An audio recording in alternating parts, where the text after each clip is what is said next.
Good evening, everyone, and welcome. Thank you so much for joining us today on Finance NYP's 20th session of the year, titled Financial Tips for Young People. Money affects every single person. It affects the choices that we make. Are you going to go to Cafe Javas this evening, or are you going to buy a Rolex from the Rolex stand?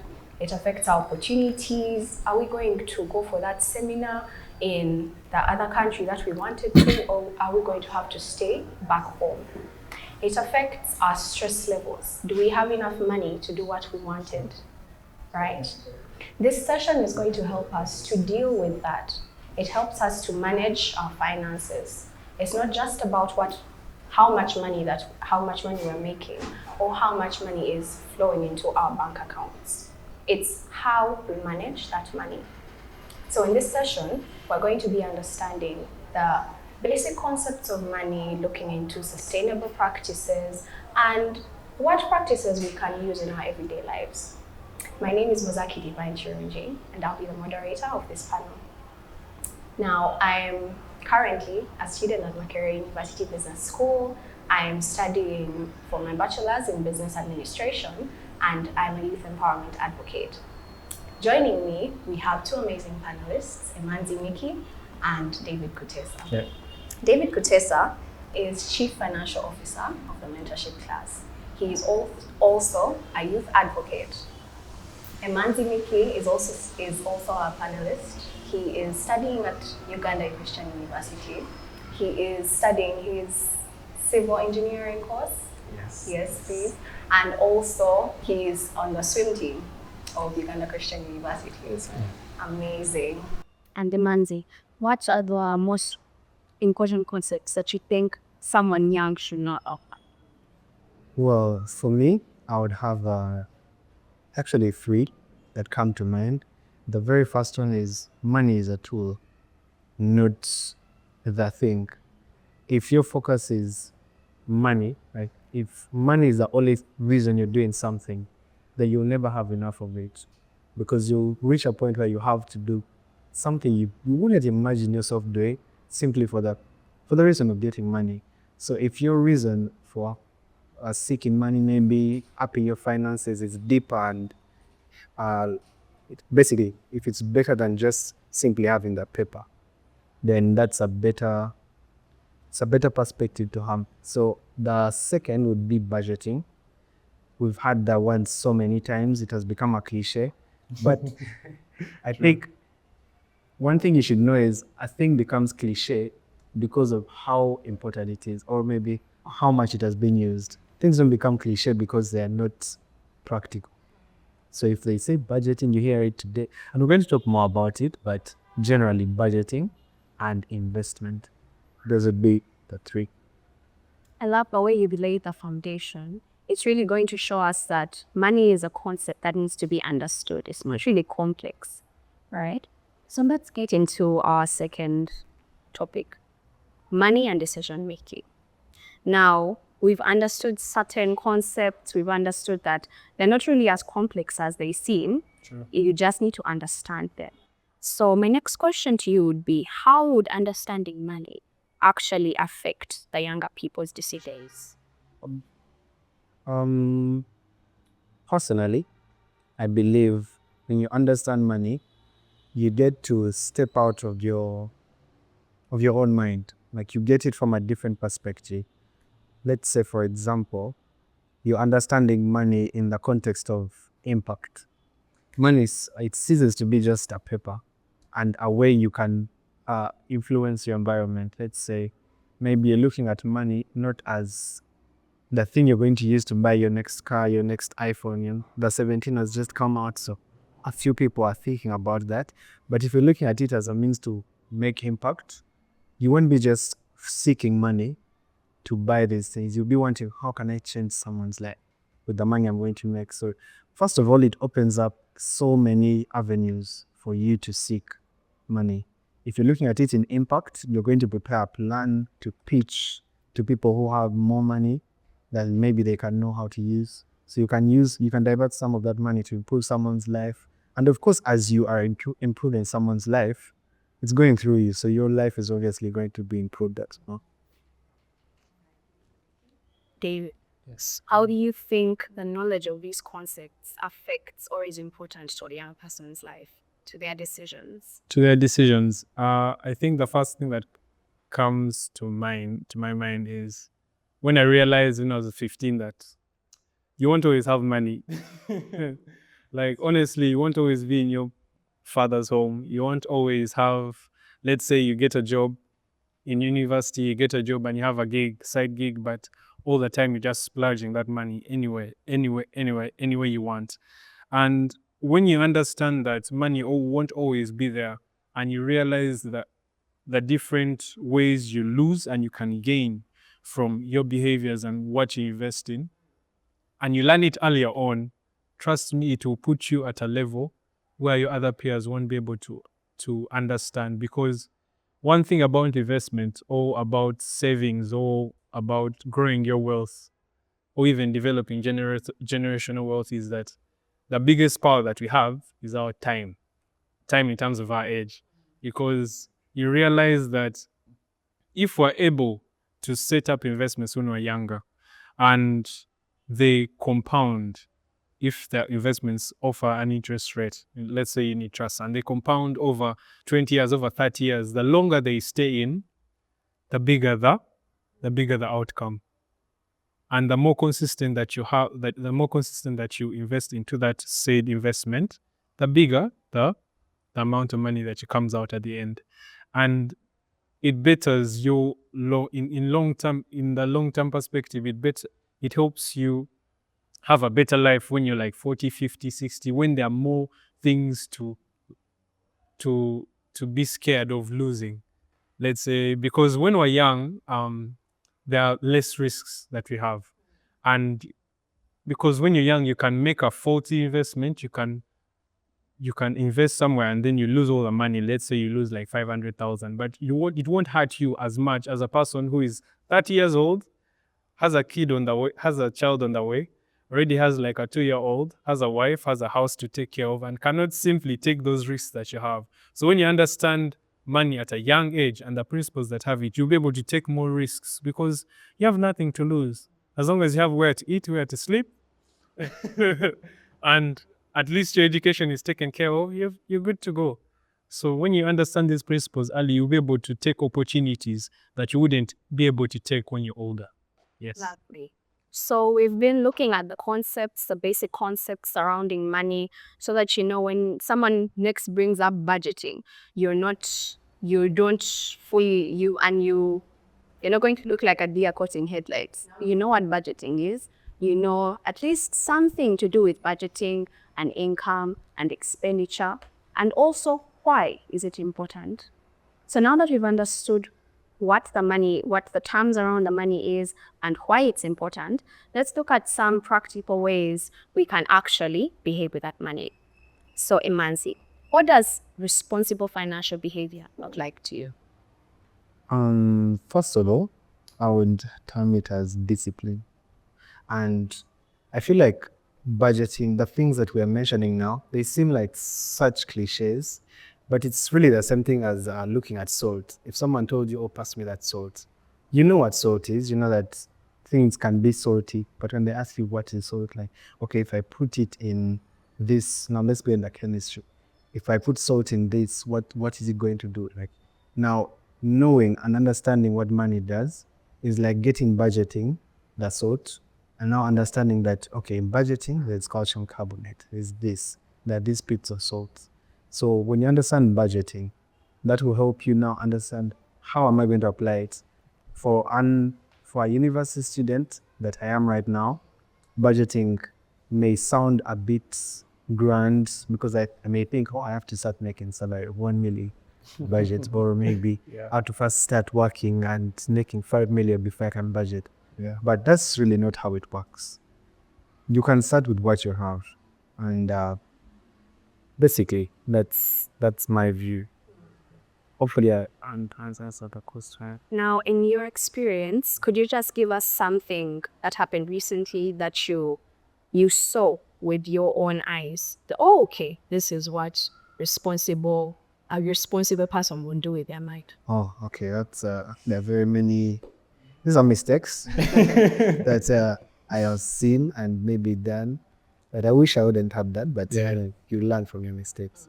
Most recent one in my personal group was when I went to buy a certain watch.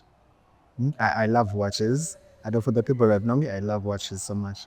And so when I got my upkeep, this wasn't as recent. This is for my mother too. It's not recent. Like in first year, but when I got that money, I looked at it. It was a bit comfortable for upkeep when I was a student.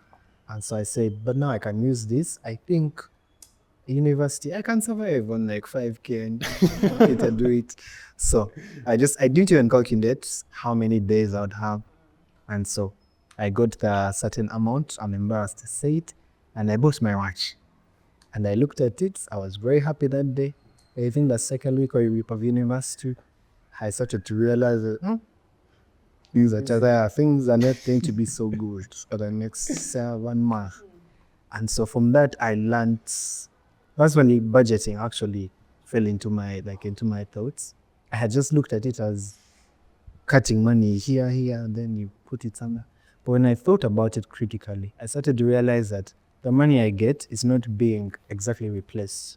Taking the example of a university student, they're going to give you upkeep, and it's not like it's going to compound immediately. So I realized that the money they had given me, whatever I used it for, it wasn't going to come back. So I had to choose things that were going to be beneficial to me, either in the long run or immediately, like consciousness. And so with the next, I survived that month, but with the next upkeep I got, I decided that that's not going to be my university life. I just decided I cannot live like that. And so I researched about budgeting, all the different formats, and landed on a rule called the 50-30-20 rule for budgeting. That's where you get half your income, but the income is any money that you receive. It's not just salary, it can be upkeep. Upkeep is income on itself. That money that you get maybe when you visit an auntie and she says, oh, have transport, my sir. That's also income. So when I learned that, I realized that I can get half of the money for essentials. Essentials at university are food, maybe transport, you need to go here and there. And how was it basically? So splitting it into the half of essentials. Then the 30% and the 20%, those are, 30% is for wants. Now the watch, the eating out, maybe I want to go to CJ's or Food Hub. And then those basically things that I'd want a new shirt. And the 20% would go to investment and savings. So the practical example for me was when I realized 20% felt a bit small. And since, like David said, we are young and we can afford to take some risk more risks than a person who has the responsibilities and things to lose. So I decided to switch it up and put my investments as 30 and then the things I want as 20, because I can forego that CJ's lunch if I'm putting it in something that's going to, pay back in the long run. So when I learned the budgeting skill, I started out, I went and looked for where I could put it, because again, investing sounded like such a high pedestal. True. A university student, what am I investing in? I usually watch maybe mergers, they say Coca-Cola has bought. I can't buy Coca-Cola. So I was asking myself, what can I do with the little I have? So I made a bit of research and found the unit trusts. And so that's where I started putting my money in the very first semester of my university life. That's where I started putting the 30%, the 20% I was using it. Most times I wouldn't even use it and save it for the next month. There's a month where I had I think 200K on just money I can use.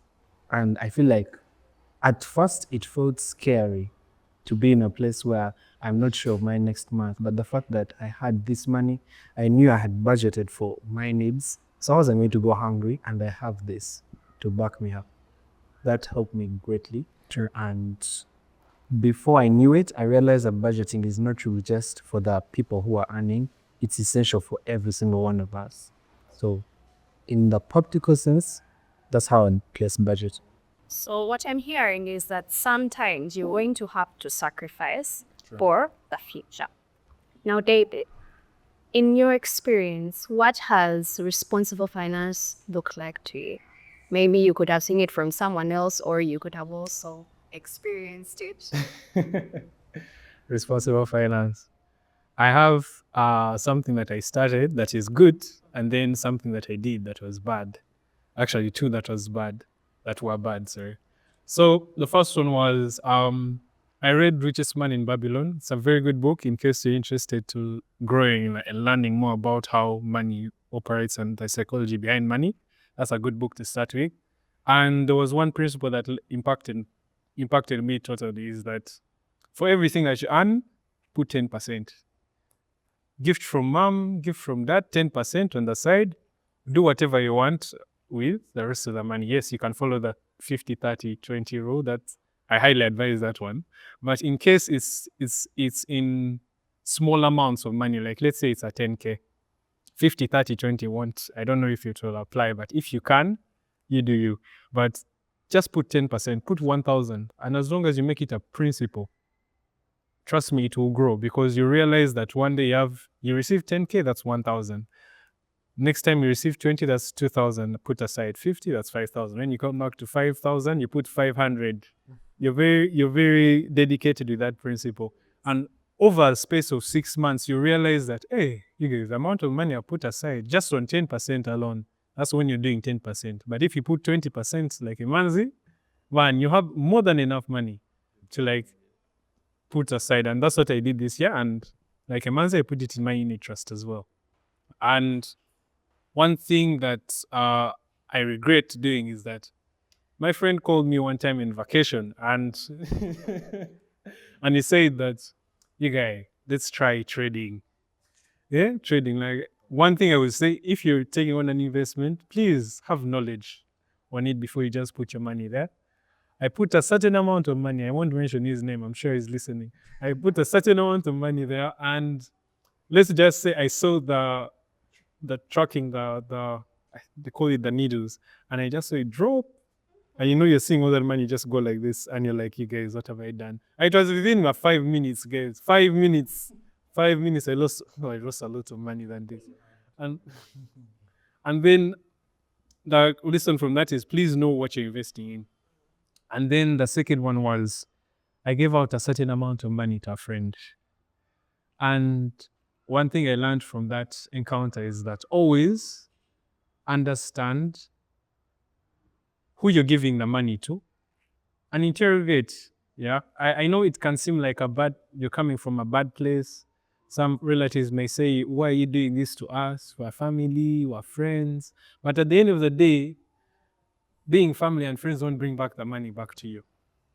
So taking time to analyze what they're going to invest in, asking them, are you sure about this? Analyzing the risks that come with it, and saying that, you know what, if I'm to give you this money, what is your plan of paying me back? Can we set it in stone now, so that when I demand, it's not a surprise to you, because we set it in stone earlier on. If you want to go all the way to legal action and signing contract, please do. It's your money. But at the end of the day, be responsible and know who you're giving your money to, so that at the end of the day, you don't lose out just because you're too kind. Yeah. Lovely. So David and Emanzi have shown us how much your behavior with money actually matters. They've also gone a step further to show us how budgeting actually works and how you can make it more achievable and less restrictive on your own budget. Remember, some people are in high school, some people are in university, depending on allowance. Some people have graduated, but they're still living on a little bit of income. So we need budgets that are more relatable, that can actually work with what we have. Because I know that there are some people with mindsets that, it's only the rich budget because they have this specific income. Now, I love the fact that, Emanzi, you talked about the 50-30-20. And David, you talked about getting 10% of everything that comes into your income. So we can actually get and learn from what David and Emanzi have talked about. So how can young people actually create realistic budgets that work for their incomes? I know we've talked about the 50, 30, 20, the 10%, but is there more that you'd like to add or you think that can help the audience? Okay, well, while David was talking, he actually reminded me about something that cannot go unsaid. Yeah. And that is time. So it usually falls in the the backspace, especially when you get a significant amount of money for where you are. Let's say tithing is easy when you have 10K. I mean, it's just 1K. Yeah. You just put it on the side if you were in them. But now take the example of 1 million. I have to get of hundreds. But now the way I was told to look at it was everything we have and everything we never have comes from God. And so when you understand that, it's like your parent. Imagine your parent, of which God is our father. Imagine your parent gives you 1 million. And they're telling you, every time I give you 1 million, just put 10% aside for it. The very hand that's giving you is just asking for a fraction of what they've given. I don't think, when you look at it from that perspective, it changes the way you're going to live at night. You don't even understand that, oh, I got 1 million. You look at it as, I have 900,000. And that's it. And secondly, I would advise people to evaluate themselves. I mean, yes, I've talked about the 50, 30, 20 rule, but maybe there's someone out there and their upkeep is, say, 100,000. And now they're asking themselves, how am I going to survive on 50K for a whole month? Yeah. And I know that no other money is necessarily going to come. So my advice to be to evaluate yourself. Look at your situation and understand that, okay, with 50K, maybe I can't eat from this restaurant every single day. And so now you start thinking, okay, let's say as a university student, what can I do? I know that if I ask my parent for gas, they're not going to say no. And yes, it might sound a very funny suggestion, cooking, but when you think about it, I mean, I love cooking. That's one of my hobbies. I love them. I love cooking. But when I looked deeper into it, it is so much cheaper to cook food than to buy it. And you don't have to cook like luombo every single day. That's like you are nowhere to spend 25 hours cooking one meal. You can just wake up and make a meal plan. Okay, this week I'm going to eat rice, and the only thing I'm going to be changing is the sauce. So you have your rice, maybe you eat 1 cup a day, and you just make sure you have your fire cuts, of which, I mean, if you buy a whole kilogram or 5 kilograms of rice, you've already sorted that. Then you now look at the sauce. Okay, today I want to eat. Maybe you go and you ask the butcher. You start getting into life, because if you don't learn how to do these things now, they're not going to magically be downloaded when you're now starting life. So you just budget your time maybe every day. I know I have to cook my food for 30 minutes, 1 hour, because rice takes like 10 minutes. And then the sauce, depending on what you want, it takes like 30, 40 minutes. So you get your 1 hour every day. You know that, okay, in my situation, I don't have the privilege to eat from CJ's like some of my counterparts every single day, or just the restaurant that's near university. So you now budget your time to fit into the budget for money. So you find that 50K has actually now worked for the whole month. That's what I mean by evaluate yourself, because you can't work on someone else's budget when you don't have the income they have. Yeah, that's what I would advise. Thank you, Emanzi. So Emanzi has talked about more of university life, campuses, and we know that sometimes you might have the high schoolers who also want to know how to manage their budgets, because maybe they don't have as much responsibilities as the campuses. So David, how would you tell a high schooler how to budget their money? Okay, I think the first thing I'll start with is eat school food. Yes. Eat school food.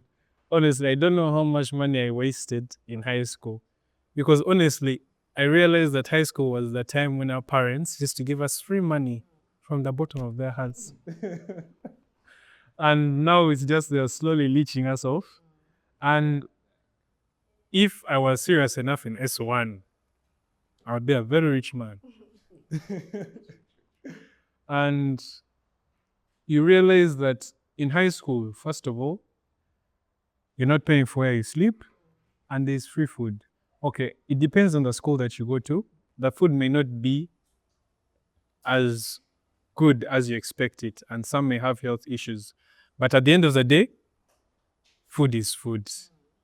And one thing I've learned is that you should appreciate what you've been blessed with, because you cannot complain getting posha and beans every day when there are people who don't actually even get supper, and the only meal they have is breakfast. So honestly, the first thing would be eat food, eat school food as much as possible. And at the same time, try to budget off the money that your parents give. Personally, I never used to ask. I hated asking my parents for money since senior two. I would always have a heavy heart when calling my dad and I've run out of money. And yes, he may be watching this, but yes, I always did, even though you won't believe me. And one thing that taught me is that if he gives me 50,000, and that's what he used to give me sometimes, 50K from start day to VD, I have to make it work. And one thing I've learned about the human body is that it can adapt. Whether what or what, it will adapt. And whatever you choose to set as priority, as long as your mind and body are in line with it, trust me, it will be the priority and you'll find yourself living off that 50K. So high school students, trust me, the opportunity for you to actually grow is much higher than a person who is outside high school. So just plan well, use the different principles that you picked up from the moment you started, and you'll grow. And you'll enjoy university, trust me. You'll enjoy university. Thank you, David. Now we are getting the feedback that some people have joined us. Thank you so much for joining us. Welcome. Now we have some questions from our participants. Now, someone to you to explain unit trusts and also emergency funds. So there was saving, there's budgeting, but some people also want to know how we can invest that money and also prepare for a rainy day. So, Emanzi, what do you think about unit trusts and also emergency funds? Okay, so a unit trust, I'm going to explain it in simple terms, like in a nutshell, not the technical terms. A unit trust is a most basic example I'd use is going to be, let's say, a circle. So let's say Divine and David and maybe 7 other friends of mine come together. We make a band of 10 and we say, we don't have the money to buy a Bajaj, but we want to start a border business. So we'll all get ourselves together and we say, on our own, we cannot buy that. But if we band up our money, let's say 10K every month, each one of us, we'll be able to make that, the money and to buy that border. So let's say the months have passed and now you have the money, each one of you doing their 10K in 3 months, or in 4 months, you have your 4 million, you get the border.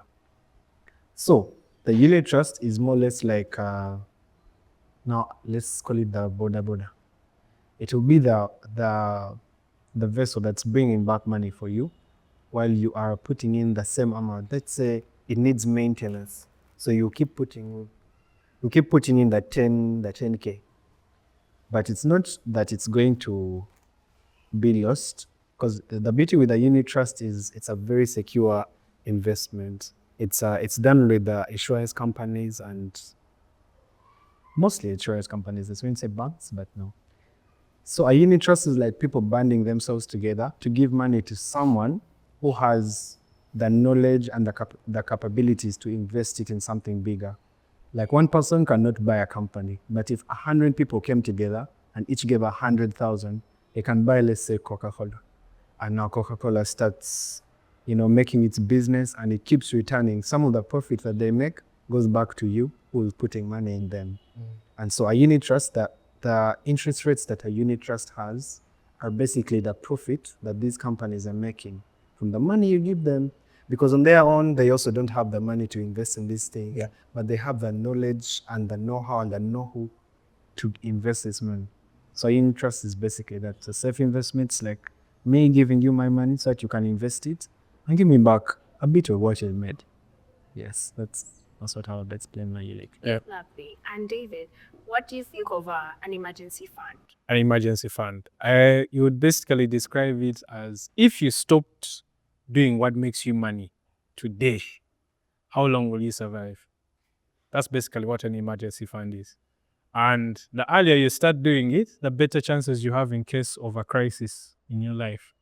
In case the company that you're working for closes, how many months can you survive off your basic standard of living until you get another opportunity to earn more income?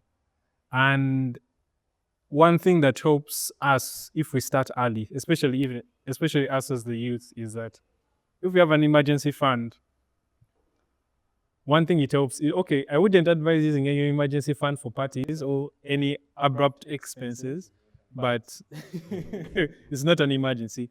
But in case something happens in your life and you don't have anyone to turn to, honestly, you're in a deep spot. But as long as you have some money put aside at the back of your head, you'll be like, I'm okay. There's less stress, there's less panic. And somehow you learn how to be dependent on yourself. And it's a very good feeling to have. Trust me, if you have an emergency fund, you actually enjoy yourself, just amidst all the chaos that can be going on in your life. Yeah, that's how I would describe it. Yeah. Lovely. Now, the common factor in both of these is consistency, Yes. right? In order to have your emergency fund and your unit trust work for you, you have to keep putting something there. Because if you put in only 5K and then you come back in 5 years to check on your unit trust, how much money do you think it should have made for you? Yeah. Or your emergency fund? So both of these require consistency. But now, the audience wants to know, yes, it requires consistency, but I don't have a steady income flow. So how can I increase my income flow? Okay, income flow. First, David has also made me realize that in as much as you are being consistent, in all of these things, there are some things you just have to unlearn as a person. If you do the things you've always done, you will never, you don't expect different results. If I wake up today and if I wake up at 8 today, I can't expect to see the sunrise because we've left to. So as you want, like when you want to get somewhere in life, let's say now you want to shift your financial status from here, from A to B, there are some things you're going to honestly have to change. Let's say, for example, you used to go out maybe every weekend. Maybe now you cut back. Let's start with 2 weekends. If I'm going out, and what am I going out to do? Maybe if you go out, maybe just for the sake of being in people's spaces, maybe now start being creative. Ask your friends, how can we go out to the gardens and maybe talk about this and that? Being creative, trying to change the perspective in which you're using your money. So you realize that if you cut back on the weekends you're spending going out, that's already money you're making back. So let's say you're having your upkeep and then you're budgeting for going out every single day. You've cut back on 2 weeks. You've already started making that money now. Every month, the money you would have spent for these 2 weekends is now extra income, in quotes, that you have to put into other things. Let's say you wanted to start a unit trust, now you can put money there. And the beauty with unit trust is it's not restrictive. It's not fixed, depending on where you go, but most of them are not fixed. They're not going to tell you that, oh, you must bring 200,000 every single day of every single month, and maybe you must do it every single month. That's not how they work, because it works on the principle of compound interest. And I read somewhere in a book that said compound interest is the 7th wonder in the world. Yeah. How I can have 1K and then tomorrow it makes 100 shillings, and then that 100 shillings makes 1 shilling, and then like the cycle just continues. That's why when you're investing in unit trusts, the arc is not constant. It grows, it tapers up. So at a certain point, and that's why David was talking about the longer it is, the longer you save for, the more you get. So it will go on increasing. Like maybe the first 3 years will be so low and you're not seeing the returns. But remember, by the time you reach the 15th year, things are starting to change. So investing in a unit trust would also be another way of increasing your income. I mean, it's not direct, but you're supposed to look at these things with a long-term perspective. I mean, you're not just trying to make money to go out next week. Yeah. Because there's a difference between being rich and being wealthy. Because if you're wealthy, you are creating, avenues for even other generations to earn from you and to, have comfortable lives. But if you're rich, I mean, you can wake up today, someone blesses you with 20 million, you buy a bike, and the 20 million is good. Yeah. You are rich, but now you're not. But if you're wealthy, maybe you have a business that keeps bringing back pays paid. And I would end by saying invest in yourself, because people can take your money, people can steal your money, you can lose your money in an investment, but no one can ever steal your brain. So invest in knowledge, invest in learning. Just being on this call today, it's also investing in yourself, because maybe there are some things you didn't know about money. Maybe you didn't know what a unit trust was. Now you have learned. No one's going to come into your brain and steal the knowledge you have on a unit trust. Yeah. So instead of getting your money, putting it under your pillow, you now know that, okay, I know that I can put it here and it actually goes. I'm not even putting any input. I'm not going to tell them, oh, you should invest in this and that. I'm just giving them money and I'm going to get more money back. So invest in yourself. That's a way of getting more money. You may learn something that can give you an opportunity to make more money. Let's say a public speaker learns how to iterate their words. Now you'll be paid to make talks, to give talks, and in that way you're creating more income streams for yourself. Invest in yourself. Amazing. So to our audience who has decided to invest in themselves, a hand clap for you. And to anyone who has just joined us, welcome. We found us talking about increasing our income streams, and Emanzi has just talked about, cutting back on expenses so that you can have enough money to put into a unit trust. So David, what do you think about increasing your income stream? Increasing your income streams. One thing I could say, if you already have an active investment, let's say like a unit trust, please don't stop working. Please work. Yes, true. Because a unit trust only helps if you consistently add to it. And it's sort of a passive income, because you wouldn't want to use that revenue that you get from your unit trust to fund your daily expenses, because that defeats the point of the investment.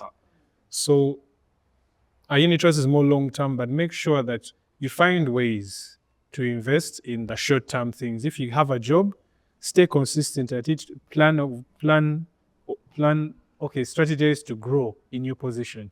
In case you've started a business, try your level best to grow it as much as possible. If you have friends, even you can choose your friends. Your friends alone. This is why you should mind the people that are around you. Because if you realize that, let's say me and my friends, honestly, started last year a circle, and we said every month is 20K. I haven't been consistent with that 20K, but I've tried. I've tried, honestly. Since last year, I've honestly tried. And one thing we did, we set out, you know what? Someone has land in Hoima. We go to Hoima, we put our pigs there. And over the past year, they have grown, we have bought more, and we're going to start selling soon. So honestly, trying to find ways to create more income streams also depends on the people around you. Are people around you switched on to actually say, you know what, I'm not going to be comfortable where I am.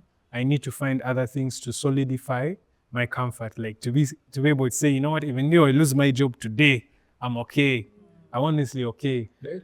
They don't lose it, but I'm honestly okay, even though I lose this gig as I'm working, even as a university student, you know what, I'm okay. Even though my parents cut me off unexpectedly, I'm okay. Don't cut me off. Even though my parents cut me off, I'm okay. You know what? So being able to say that, being able to look out for the different opportunities, because there's this theory called the red car theory. They say that you never see red cars until someone tells you, you know what? Look, I want you to count the number of red cars that you see while you're driving by. And for each red car, I'll give you $10 or 10,000 Ugandan shillings. Trust me, you'll see enough red cars. But if you don't, a person will ask you at the end of the journey and you have no clue. So it's up to you to open your eyes. If you have the right mindset, trust me, they will come. And if you educate yourself, as Emanzi said, you'll be able to find those streams, and trust me, you'll enjoy life. It will be hard, but you'll enjoy life. Yeah. The fact that David has already ushered us into business recommendations. He said that they collected money as a group and then they put it into a piggery. Yeah. And also the audience now wants some business recommendation. So while we are on that, you can now give us any other business recommendations you could have for a university student. Now, I'm not sure if high schoolers can make businesses in high school. It depends on the school, man. If you know your school is free with it, any recommendations for high schoolers and also fresh graduates? Fresh graduates. I think the one thing I do, is I pivot off my skills. You know what? If I'm good at cricket, because I play cricket and I play for my school's cricket club. It's called the All Budenians Cricket Club. And I get paid to do it. For every game, I get paid. But it's me finding ways to use the skills that I've gained over my life to benefit myself. And whether or not you want to monetize them is up to you. But at the end of the day, all of us have been given skills and are able to monetize them in any way possible if we just open our mind to it. And they say you're good at art, you know what? Let me just start drawing people's portraits. And it starts with intentionality, honestly, to be confident enough to say, you know what, guys, I have a business. I want to be painting portraits. Can you guys all find me clients? And trust me, your friend group will find you clients. Your people around, if they support you, you will find people. So using your skills, the honest truth is, as a university student, you don't have many options. You're not certified yet, you don't have a degree, all these different things. But you have the skills that you've grown with. Because all of us have experiences from our childhood and have learned particular things. And if we're able to strategize and monetize them or collect people together and say, you know what, guys, we have these different skills that you have, let's combine them to make this. You'll find ways of making money. Lovely. And Emanzi, do you have any business recommendations you'd like to give to the OCN? Business recommendations. First, I'll also start by continuing where David ended.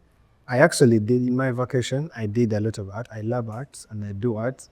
And I'm going to tell you, if you get into a field, however small or niche it may look, there's actually a market for all these things. Because in my vacation, I started art not really with a sense of selling things. I was just so intrigued with, first of all, that time, I had time to do things. Like I was like, oh, I want to do this and that. But then I started exploring art and I started realizing, okay, now if I sell portraits, yes, that's amazing, but I wanted something that would captivate people, that would make me stand out of the crowd. And so I discovered string art and then I started exploring that, oh, okay, like I know that people in Uganda haven't seen much of this. So if I start with this and make it, give it a Ugandan twist, maybe something is going to come out of it. And so when I did it, I just stepped out. I decided to do art for like the first 2 months. And then a friend of mine suggested I maybe try selling it somewhere. So I said, where on earth do I sell art? Yeah, I told him, okay, you can try Tubayo. There's a monthly market there that's been Tubayo. And so that was my very first place for displaying my merchandise. So I took it there, and by the grace of God, people would come and they pass by. There's an art piece there of a sunset and everything. Then they come and see my string art. They're like, oh, what's this thing? Yeah. How did you make it? Yeah. And I feel like the fact that I decided to pivot with my skills, but also decided to be intentional and be different, that got me more notice. So yes, that's what it David's. Pivot with your skills. What do you know that other people may not know? Then second would be also, a circle. I also happen to be in a circle, and we started it earlier this year because we also wanted to start a business, but money, you can't now stress your parents all the time. You want this and that. And it might not come back. That's the fact about business. You can put your money in and nothing comes out. So we wanted to find a foolproof way of getting income. So we started our circle in, I think, February. And my subordinates may forgive me for this, but our bank statement is currently in about 3 or so million. Because we started with a 40K a month, we decided we are 10. We're going to be consistent. We haven't been 100%, but we also haven't been zero. True. And that has helped us reach some. So when we're done, we'll also, pivot into a service. So before you start a business, I think it's important to understand what people will actually pay for. There are some things like basic needs. Some of the best businesses to start are basic. It's food. If you like pork is basically food. If you're going to start, people are going to buy because they want to eat.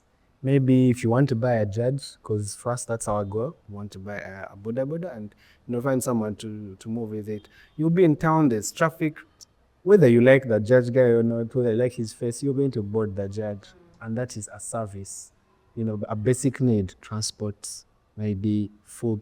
So as you're pivoting and you're looking for these ideas, start with needs. Like what are people going to pay for because they need it? So yeah, it would be good to start with something small like maybe goats or things. Yeah, those are the ideas I'd have for people. Thank you. Now, someone in the audience had asked, how can I save without a stable income? And I think our panelists had already discussed it by, if you don't have a stable income, you can start by cutting your expenses. And by cutting your expenses, now you have a little something to put into a unit trust or to just save or to put into a circle. Right. So with that, because we're running out of time, our panelists, if the audience could take one thing from this discussion, what would you want it to be? A sapite. Oh, okay. One thing they should take. We may have a lot of aspirations in our head that want to be filthy rich, want to be able to take care of like the next 10 generations of our family line and all these different things. But one thing my dad taught me ever since I turned like 18 and I had all these different ambitions in my head is that the value that will keep you consistent and have a leveled head without stress is patience. Patience to understand that some things take time and you may not be comfortable now. You may go through difficult times now where you may be living off like 10K and man, things are tight. Yeah. You're buying the 1K soup and then just making your rice and then buying 1K soup from your chapu guy. And honestly, being patient enough to understand that that's just a season and growing out from that season to another, it's the best value you can ever have. So if you're to take anything, without patience, you cannot do any other thing. Because you cannot be consistent without patience. You cannot be principled without patience. So take your time, pole pole, as they say. Yeah, cool. Lovely. And Emanzi, what would you want the audience to know? For me, the biggest takeaway, the thing I'm learning most is investing in knowledge. Just knowing something sets you apart from someone who has the capabilities, but not the knowledge. If I know that, I'll take an example of maybe the art again. If I know that in this certain place, there are people who love art and are willing to pay for that art, I may not even be that talented. But the fact that I know that there are people here who are going to buy my art, I'll take it there and I sell it. You who's better than me, like times 10, 20, you draw your thing and you admire it on you because you don't know who to sell it to. And beyond that, the reason I say take away learning and investing in knowledge is it's so diverse. We didn't even talk about generosity, which is where you guys, the world is sort of upside down. A giver will never lack.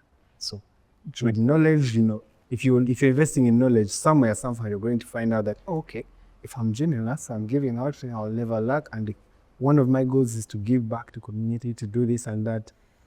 I will always have. Then, yeah, there's so many illustrations I can give for budgeting, for even unit trusts. There's so many people in Uganda who don't know about them. They have money that making maybe 10 or so million a day.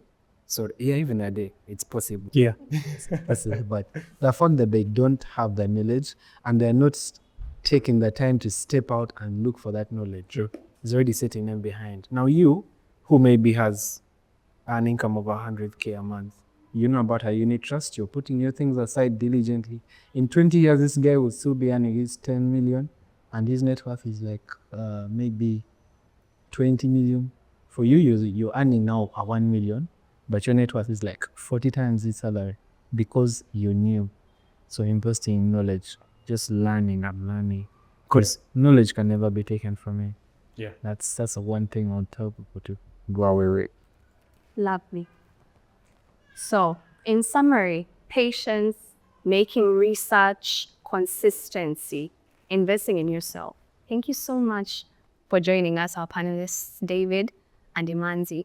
Now, from the Finance LIP team, we wish you a Merry Christmas and a Happy New Year. But before you leave, we have some offers to all of us that will be shared on our social media platforms and our website, www.financiallip.org. Thank you so much. Good evening. Good night.